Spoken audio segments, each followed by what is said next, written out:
কে বলেছে এই বাড়িতে লোক থাকে না? গঙ্গারামপুরের এই বাড়ি কত লোকের আপ্যায়ন করেছে। আপনারা তো মোটে দুজন। আমরা অবাক হয়ে গেছিলাম। হঠাৎ করে একটা লোক অন্ধকারে গা মিশিয়ে কোথা থেকে সে উদয় হলো কিছুই বুঝতে পারলাম না। আমি খেয়াল করেছি বাড়ির কোনো দরজাই খোলা ছিল না।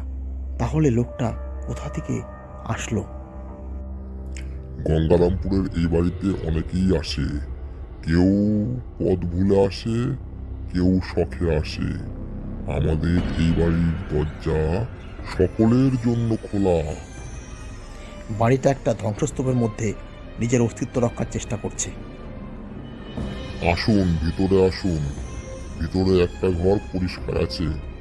আপনারা ফ্রেশ হয়ে নিন, আমি খাবার পাঠিয়ে দিচ্ছি।